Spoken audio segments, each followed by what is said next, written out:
नमस्कार दोस्तों, स्वागत है आप लोग के अपने यूट्यूब चैनल स्टडी पॉइंट 11 में। दोस्तों एसएससी एमटीएस हवलदार परीक्षा 2022 के 22 जुलाई का थर्ड शिफ्ट का पेपर समाप्त हो गया है। कुल 25 प्रश्न में से 15 प्रश्न मेरे पास अवेलेबल है। 15 प्रश्न यह स्टूडेंट के द्वारा भेजा गया था, तो हम लोग 15 प्रश्न ही देखने वाले हैं। अगर आप लोग का एग्ज़ाम था आज थर्ड शिफ्ट में, तो आप लोग कमेंट में ज़रूर बताइएगा कौन कौन सा प्रश्न और पूछा गया था। तो चलिए शुरुआत करते हैं पहले प्रश्न से। उससे पहले आप लोग चैनल को थोड़ा सब्सक्राइब कर लीजिए और बेल आइकन को दबा लीजिएगा, क्योंकि इसी चैनल पर दोस्तों आप लोग के लिए आरआरबी ग्रुप डी और एसएससी जीडी का प्रीवियस ईयर पेपर 27 जुलाई के बाद से लगातार आप लोग को मिलने लगेगा। तो चलिए देखते हैं पहला प्रश्न क्या पूछा गया था। तो पहला सवाल पूछा गया था, टोक्यो ओलंपिक 2020 में भाला फेंक से कौन संबंधित हैं? तो इसका सही उत्तर है दोस्तों नीरज चोपड़ा। तो दोस्तों आप लोग को पता होगा कि नीरज चोपड़ा ने पहले ही प्रयास में 87.03 मीटर भाला फेंका था टोक्यो ओलंपिक में, जबकि दूसरे प्रयास में 87.58 मीटर भाला फेंके थे और इसके साथ ही उनका गोल्ड मेडल लगभग पक्का हो गया था। तो आप लोग को बस इतना याद रखना है कि गोल्ड मेडल जीते थे नीरज चोपड़ा टोक्यो ओलंपिक 2020 में, और इसलिए ये प्रश्न लगातार पूछा गया आपके एमटीएस के एग्ज़ाम में। अगला सवाल पूछा गया था, आईसीसी महिला वर्ल्ड कप 2021 का आयोजन किस देश में हुआ था? तो याद रखिएगा न्यूजीलैंड में, और आपके ऑप्शन में भी था न्यूजीलैंड, तो यही आपका सही उत्तर था। अगर आपसे 2023 का आयोजन पूछे T20 महिला वर्ल्ड कप, तो याद रखिएगा दक्षिण अफ्रीका में आयोजित किया जाएगा।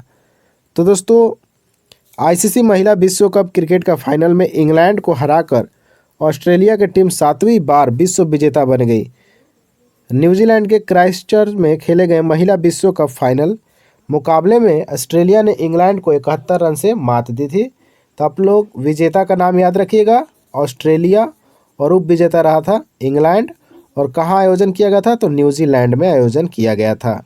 अगला सवाल आपसे पूछा गया था कि स्वतंत्रता का अधिकार किस अनुच्छेद में है?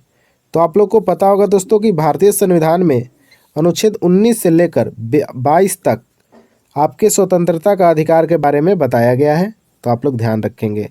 अगला सवाल आपसे पूछा गया, जंजीर का किला कहाँ स्थित है? तो दोस्तों इस प्रश्न पे मुझे थोड़ा सा डाउट है कि ये प्रश्न क्या जंजीर का किला ही था? क्या यही प्रश्न अगर सेम टू सेम पूछा गया होगा तो आप लोग कमेंट कीजिएगा कि सही था। अगर नहीं पूछा गया था तो ये भी बताइएगा क्या पूछा गया था।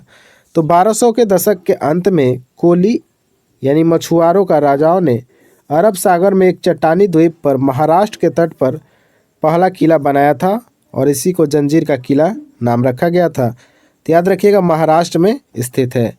अगला सवाल पूछा गया था दोस्तों कि प्रमोद सावंत किस राज्य के मुख्यमंत्री हैं? तो ये गोवा के मुख्यमंत्री हैं, याद रखिएगा। और गोवा का अगर राज्यपाल अगर आपके एग्जाम में पूछता है तो श्रीधरन पिल्लई याद रखिएगा, क्योंकि आपका एग्जाम अभी आने वाला है, तो आपके लिए भी इम्पोर्टेंट बहुत ज़्यादा है। तो स्वर कोकिला के नाम से किसको जाना जाता है? तो दोस्तों भारत का अगर कोकिला पूछता तो सरोजनी नायडू हो जाता, लेकिन जब स्वर कोकिला पूछा है तो याद रखिएगा लता मंगेशकर जी इसका सही उत्तर था। तो भारत का कोकिला सरोजनी नायडू और भारत का स्वर कोकिला लता मंगेशकर जी को कहते हैं।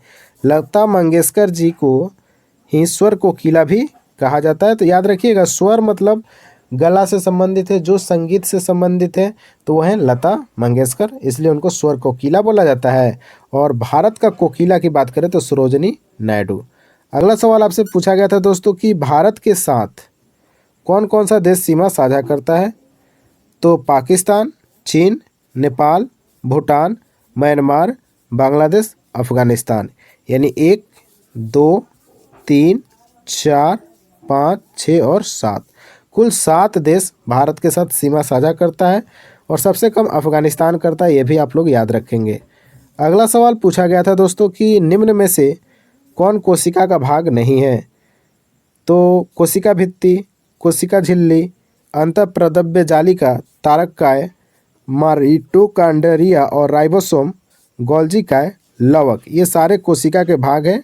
अगर इनमें से अगर कोई भी हट के ऑप्शन में था तो वही आपका सही उत्तर था। अगला सवाल देख लेते हैं। तराइन के युद्ध से एक प्रश्न पूछा गया था, हालांकि प्रश्न क्या था वो पता नहीं चल पाया, लेकिन तराइन से सवाल था। तो दोस्तों तराइन का युद्ध अथवा तरावड़ी का युद्ध भी इसको बोला जाता है 1191 और 1192 में हुआ था। हालांकि आप लोगों को क्लियर भी होगा क्योंकि दोस्तों लगातार ये प्रश्न पूछा गया है और ऐसी श्रृंखला है जिसने पूरे भारत यानी उत्तर भारत को मुस्लिम नियंत्रण के लिए खोल दिया।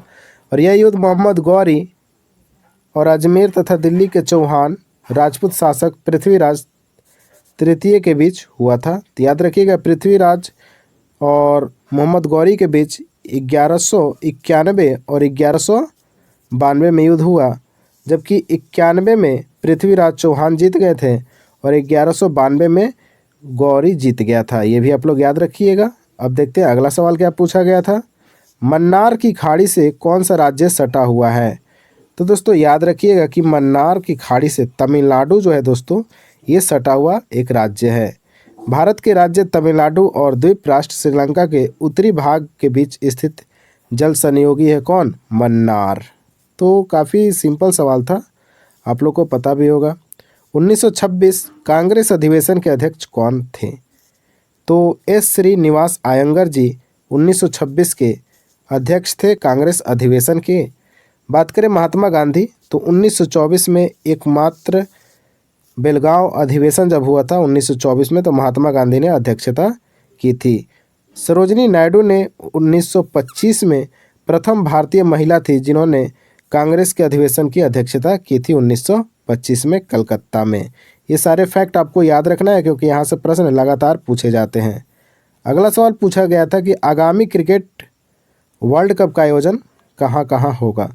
तो देखिए आगामी वर्ल्ड कप से सवाल लगातार पूछा जा रहा है, तो याद रखिएगा T20 वर्ल्ड कप 2022 का आयोजन ऑस्ट्रेलिया में होना है। जबकि महिला T20 वर्ल्ड कप 2023 की बात करें तो दक्षिण अफ्रीका में होगा। और पुरुष वनडे यानी जो 50 ओवर का गेम होता है, जो कि भारत 2 बार जीत चुका है वर्ल्ड कप, एक बार 1983 में जब कपिल देव कप्तान थे और एक बार 2011 में जब महेंद्र सिंह धोनी कप्तान थे। तो ये सारे फैक्ट आपको याद रखना है दोस्तों। तो पुरुष वनडे वर्ल्ड कप 2023 अपना देश भारत में आयोजन किया जाएगा। अगला सवाल पूछा गया था पिछले शिफ्ट में यानी सेकंड शिफ्ट में दोस्तों कि सारे जहां से अच्छा किसने लिखा था? तो दोस्तों सारे जहां से अच्छा हिंदुस्तान हमारा लिखने वाले इकबाल और ईमा की प्रेम कहानी मैं ज़्यादा लिख या कह नहीं सकता, आप कल्पना कर सकती हैं कि मेरे दिल में क्या है। ये खत अल्लामा इकबाल ने इमली ईमा विगनास्ट के नाम से लिखा था।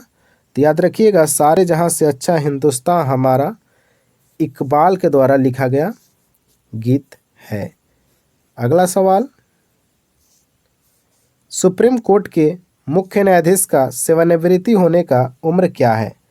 तो दोस्तों सुप्रीम कोर्ट के जज 65 साल की आयु में रिटायर होते हैं। आप लोग ध्यान रखेंगे कि 65 साल की आयु जब इनका कंप्लीट हो जाता है तो ये रिटायर हो जाते हैं। तो ये थे दोस्तों हमारे 22 जुलाई से थर्ड शिफ्ट में पूछे गए प्रश्न। आप लोग को यह वीडियो कैसा लगा आप लोग कमेंट में जाके ज़रूर बताइएगा, और कौन कौन से और प्रश्न थे उसको भी आप लोग कमेंट में बता दीजिएगा। मैं अगले वीडियो में उसको वीडियो में शामिल कर लूँगा। तो चलिए मिलते हैं नेक्स्ट वीडियो के साथ। आप लोग चैनल को सब्सक्राइब कर दीजिए और वीडियो को ज़रूर शेयर कीजिए। तब तक के लिए धन्यवाद। जय हिंद, जय भारत।